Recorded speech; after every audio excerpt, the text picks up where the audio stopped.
From our archives, the Billy Graham Classics. பார்வைக்கு காமம் பெரும் பகட்டாகவே தோன்றும். ஆரம்பத்தில் அது அழகாகவே காட்சியளிக்கும். அதன் வெளிப்பகட்டு கண்ணையும் கருத்தையும் ஒருங்கே கவர்ந்து நிற்கும். எடுத்த எடுப்பில்தானே அதன் ஆபாசமும் அசுத்தமும் விஷமும் கண் பார்வைக்கு எளிதில் தென்படுவதில்லை. முதற் பார்வைக்கு அந்த ஆபாசம் அழகாகவே காட்சி தரும். தொடக்கத்தில் அது வனப்பு என்னும் மாறுவேடம் தாங்கி வெளிப்படும். விரும்பத்தக்க பொலிவும் ஆசைப்படத்தக்க அழகும் இச்சிக்கத்தக்க இன்பமும் வஞ்சகமாக தாங்கி வரும். பார்த்த பார்வைக்கு வெறுக்கத்தக்கதாக அதில் யாதொரு ஆபாசமும் இருக்காது. காமத்தை சாத்தான் ஒரு வெறுக்கத்தக்க அவலட்சணமான தேவதையாக அல்ல, யாவரும் விரும்பத்தக்க வனப்பு தேவதையாக, அன்பு தேவதையாக, இன்ப தேவதையாக அழகுபடுத்தி யாவர் கண்முன்னும் கொண்டு வந்து நிறுத்திவிடுகிறான். அந்த காம தேவதையின் புறத்தோற்றம் பெரும் வீரர்களை கூட வஞ்சித்திருக்கிறது. ஸ்திரீயுடனே விபச்சாரம் பண்ணுகிறவன் மதிக்கெட்டவன். அப்படி செய்கிறவன் தன் ஆத்துமாவை கெடுத்து போடுகிறான்.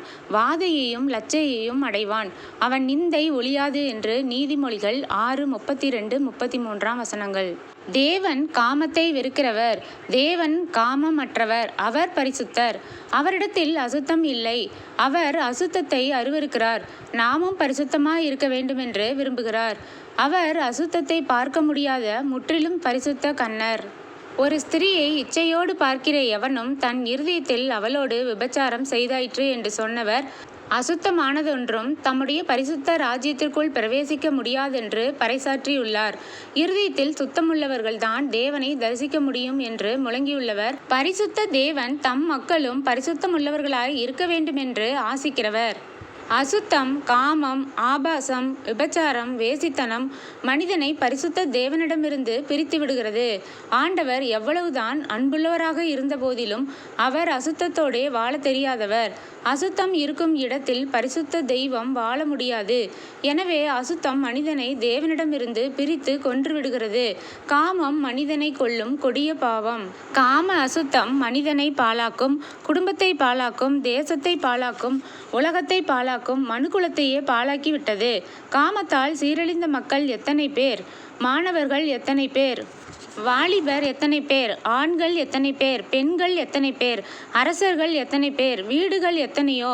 நாடுகள் எத்தனையோ! காமம் கொடிய விஷம். அதனால் மாண்டவர்கள் கணக்கற்றவர்கள். காமம் பயங்கர பாவம். அப்பாவத்தின் சம்பளம் மரணம். மனிதரை தேவனிடமிருந்து பிரித்து கொள்ள சாத்தான் பயன்படுத்தும் விஷ ஆயுதம் காமமே. மருத்துவமனைகளிலும் சிகிச்சை சாலைகளிலும் தாங்க முடியாத நோயுற்று தீர்க்க முடியாத பிணியுற்று அவதிப்படும் ஆட்களை ஆராய்ந்து பாருங்கள். அதன் காரணம் யாதென்று அவர்களை கேட்டு தெரிந்து கொள்ளுங்கள். 7ஆம் கற்பனையை மீறுவதினால்தான் அவர்கள் இந்த பாடுபட வேண்டியதாய் இருக்கிறதென்று உங்களுக்கு சொல்லுவார்கள். நரகத்தின் பூதகணம் இம்மண்ணுலக மக்களின் ஆத்துமாக்களை அழிப்பதற்கு அதிகமாக பயன்படுத்தும் கருவி காம இச்சையே. இவ்வுலகம் படைக்கப்பட்டதிலிருந்து இதுகாரும் சாத்தான் அதிக வெற்றியோடு பயன்படுத்தி வரும் ஆயுதம் இதுதான். இந்த ஆயுதம் ஆரம்பத்தில் மனிதரை வஞ்சிக்கத்தக்கதாக அதிக வனப்புடன் தோன்றும். இறுதியிலோ நிச்சயமாய் அழிவையே தந்து நிற்கும்.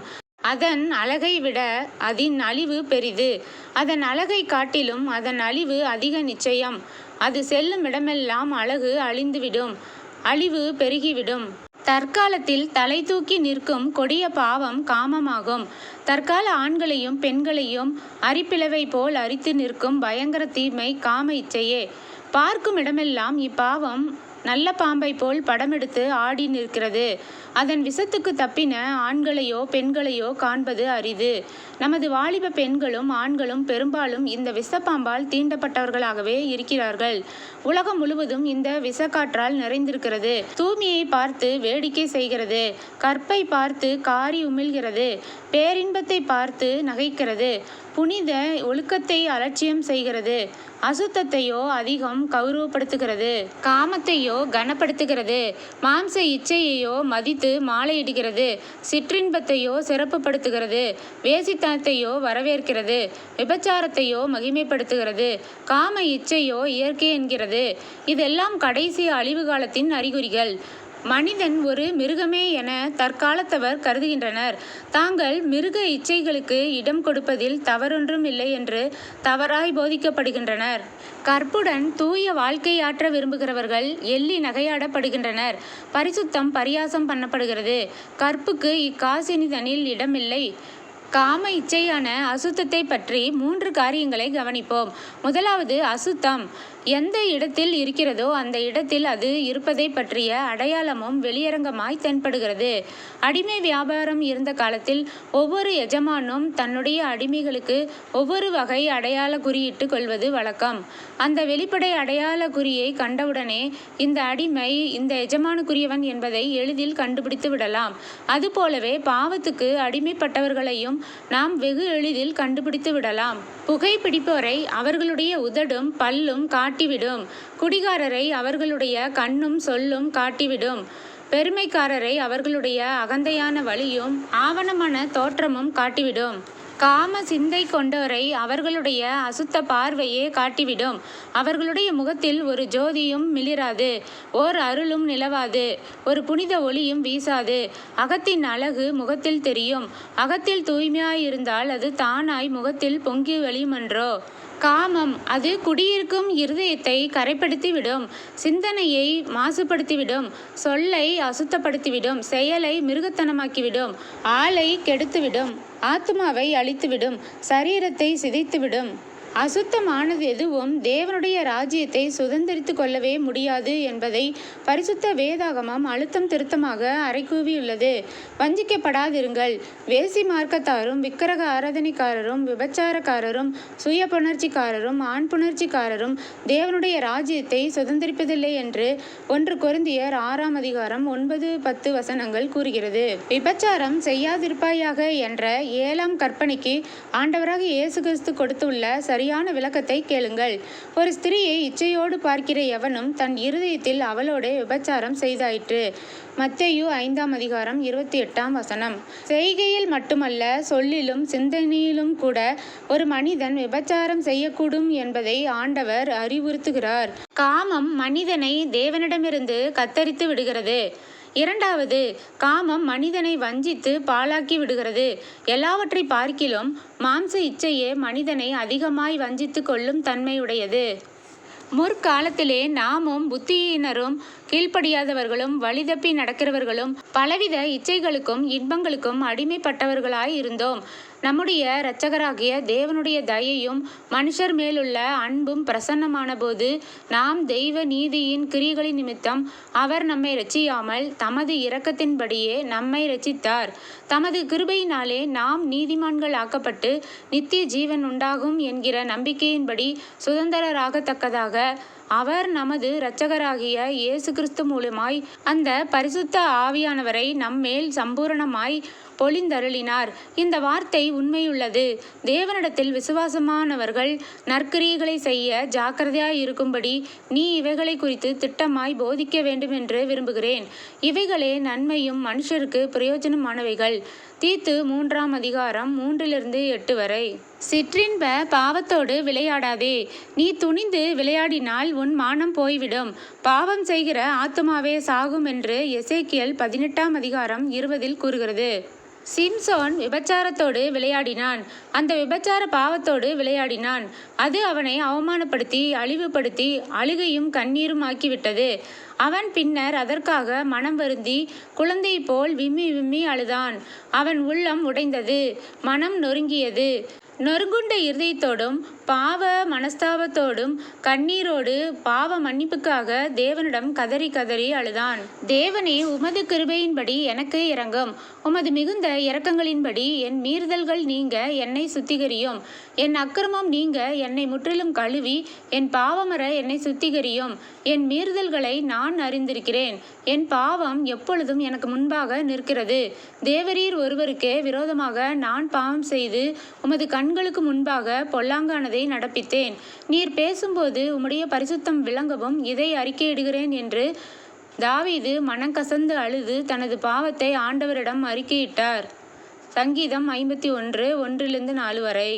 தேவனே, என் பாவங்களை பாராதபடிக்கு நீர் உமது முகத்தை மறைத்து என் அக்கிரமங்களை எல்லாம் நீக்கியருளும். நீர் என்னை ஈசோப்பினால் சுத்திகரியும், அப்பொழுது நான் சுத்தமாவேன். என்னை கழுவியருளும், அப்பொழுது நான் உறைந்த மலையிலும் வெண்மையாவேன். உமது சமூகத்தை விட்டு என்னை தள்ளாமலும் உமது பரிசுத்த ஆவியை என்னிடத்திலிருந்து எடுத்து கொள்ளாமலும் இரும். உமது இரட்சணியத்தின் சந்தோஷத்தை திரும்பவும் எனக்கு தந்து உற்சாகமான ஆவி என்னை தாங்குபடி செய்யும். தேவனே, சுத்த இருதயத்தை என்னிலே சிருஷ்டியும், நிலவரமான பரிசுத்த ஆவியை என் உள்ளத்திலே புதுப்பியும் என்று தாவீது மன்றாடினார். ஆண்டவர் அவனுக்கு இறங்கி அவன் பாவத்தை எல்லாம் கிருபையாய் மன்னித்தார். தாவீது பாவ மன்னிப்பின் நிச்சயம் அடைந்தவராய் நன்றி பொங்க கர்த்தரை போற்றி துதிக்கிறார். என் ஆத்துமாவே கர்த்தரை ஸ்தோத்திரி, என் முழு உள்ளமே அவருடைய பரிசுத்த நாமத்தை ஸ்தோத்திரி. அவர் உன் அக்கிரமங்களெல்லாம் மன்னித்து உன் நோய்களெல்லாம் குணமாக்கி உன் பிராணனை அழிவுக்கு விலக்கி மீட்டு உன்னை கிருபையினாலும் இரக்கங்களினாலும் முடிசூட்டுகிறார். பூமிக்கு வானம் எவ்வளவு உயரமாய் இருக்கிறதோ அவருக்கு பயப்படுகிறவர்கள் மேல் அவருடைய கிருபையும் அவ்வளவு பெரிதாய் இருக்கிறது. மேற்குக்கும் கிழக்குக்கும் எவ்வளவு தூரமோ அவ்வளவு தூரமாய் அவர் நம்முடைய பாவங்களை நம்மை விட்டு விலக்கினார். தகப்பன் தன் பிள்ளைகளுக்கு இறங்குகிறது போல கர்த்தர் தமக்கு பயந்தவர்களுக்கு இறங்குகிறார். ஆயிரக்கணக்கான மக்கள் பாவ அசுத்தத்திற்கு அடிமைகளாக இருக்கிறார்கள். பாவம் அவர்களை ஆட்கொண்டு மேற்கொண்டு அவர்களை ஆட்டி அசைத்து ஆட்சி புரிகிறது. காம இச்சைகளுக்கும் சிற்றின்ப அசுத்தங்களுக்கும் கீழ்ப்படிந்து அசுத்த ஆவி சொல்லுகிறபடியெல்லாம் நடந்து மாம்ச இச்சைகளுக்கு தங்களை விற்று போட்டவர்கள் பாவத்திற்கு அடிமைகளாகி விடுகிறார்கள். பாவம் செய்கிறவன் எவனும் பாவத்துக்கு அடிமையாய் இருக்கிறான் என்று யோவான் 8:34 சொல்லப்பட்டுள்ளது. சிற்றின்ப ஆபாசத்தில் ஈடுபட்டவர்கள் தாங்கள் செய்வது தவறு என்று தெளிவாய் தெரிந்தும் அப்பாவ வாழ்க்கையை விட்டுவிட சக்தியற்றவர்களாய் இருக்கிறார்கள். பாவம் அவர்களுக்கு எஜமானாகி விடுகிறது. அசுத்த ஆவி அவர்களை கை பொம்மைகளாக ஆட்டி படைக்கிறது. நிர்பந்தமான மனிதன் நான் என்று அலறி ஓலமிடுகிறார்கள். இவ்வாறு காம இச்சைகளுக்கும் விபச்சார வேசித்தன்மைகளுக்கும் அசுத்த சிற்றின்பங்களுக்கும் ஆளாகி இருக்கிறவர்களுக்கு விமோச்சனமே இல்லையா? அவர்களுக்கு விடுதலையே இல்லையா? விடுதலை உண்டு. அதற்கு ஒரே ஒரு வழிதான் உண்டு.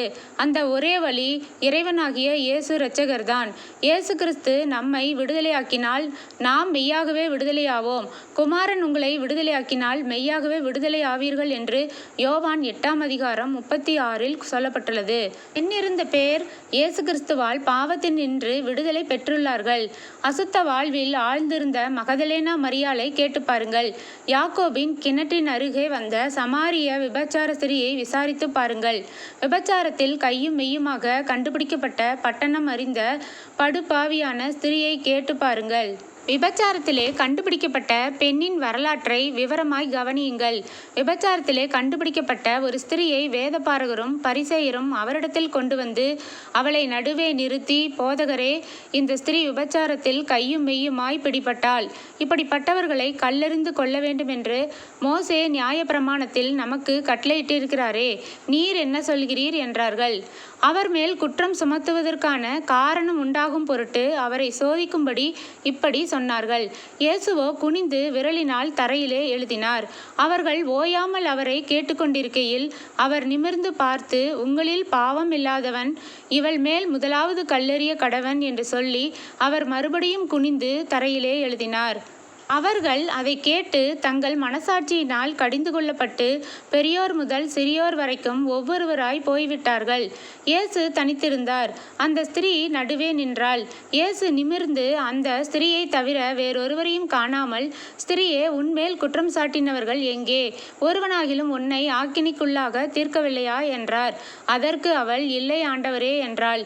இயேசு அவளை நோக்கி, நானும் உன்னை ஆக்கினைக்குள்ளாக தீர்க்கிறதில்லை. நீ போ, இனி பாவம் செய்யாதே என்றார். இந்த விபச்சார ஸ்திரியை போல் எல்லா மனிதர்களும் பாவிகளே. எல்லாரும் பாவம் செய்து தேவ மகிமை அற்றவர்களாகி விட்டோம். இயேசு கிறிஸ்து ஒருவரே நம்மை பாவத்திலிருந்து இரட்சிக்க வல்லவர்.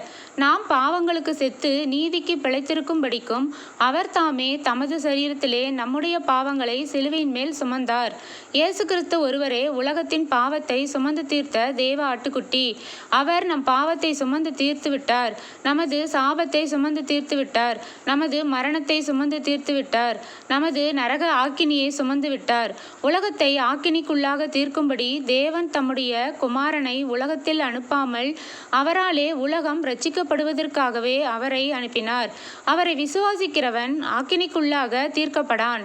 விசுவாசியாதவனோ தேவனுடைய ஒரே பேரான குமாரனுடைய நாமத்தில் விசுவாசம் உள்ளவனாய் இராதபடியினால் அவன் ஆக்கினை தீர்ப்புக்கு உட்பட்டாயிற்று. முதலாவது, நீ ஒரு அசுத்த பாவி என்பதை ஒத்துக்கொள். இரண்டாவது, உன் பாவத்தை இயேசு கிறிஸ்துவிடம் மனத்தாழ்மையோடும் உண்மையான உத்தம மனஸ்தாபத்தோடும் அறிக்கையிடு. மூன்றாவது, இயேசு கிறிஸ்துவை உன் சொந்த இரட்சகராக உன் இருதயத்தில் ஏற்றுக்கொள். அப்பொழுது இயேசு கிறிஸ்து தமது பரிசுத்த இரத்தத்தால் உன் சகல பாவங்களையும் மற உன்னை கழுவி சுத்திகரித்து பரிசுத்த ஆவியானவர் மூலமாய் உன்னை ஆட்கொள்ளுவார். அப்பொழுது நீ கிறிஸ்துவுக்குள் புது சிருஷ்டியாவாய். பழைய அசுத்த ஜீவியம் ஒளிந்து போகும், எல்லாம் புதிதாகும். கிறிஸ்துவே உன் பரிசுத்தம் ஆவார். அவரே உனக்கு பரிசுத்தமாக உன் இருதயத்திலிருந்து பொங்கி வழிவார். கிறிஸ்துவை அல்லாமல் உன்னால் ஒன்றும் செய்ய முடியாது. கிறிஸ்து உன்னிலும் நீ கிறிஸ்துவிலும் நிலைத்திருந்தால் நீ பரிசுத்த ஆவியானவர் மூலமாய் பரிசுத்த கனிகளை கொடுப்பாய். பரிசுத்த வெற்றி வாழ்க்கை ஆற்றுவாய். கிறிஸ்துவை அல்லாமல் நீ ஒன்றும் செய்ய முடியாது. கிறிஸ்துவே பரிசுத்தம். ஆமேன். ஃபீஸ்ட் ஆஃப் ஹெவன் யூடியூப் சேனலை சப்ஸ்கிரைப் செய்யுமாறு அன்புடன் கேட்டுக்கொள்கிறேன். கமெண்ட் எழுத மறவாதீர்கள். உங்களுடைய நண்பர்களுக்கும் ஷேர் செய்யுங்கள். God bless you. ஆமேன்.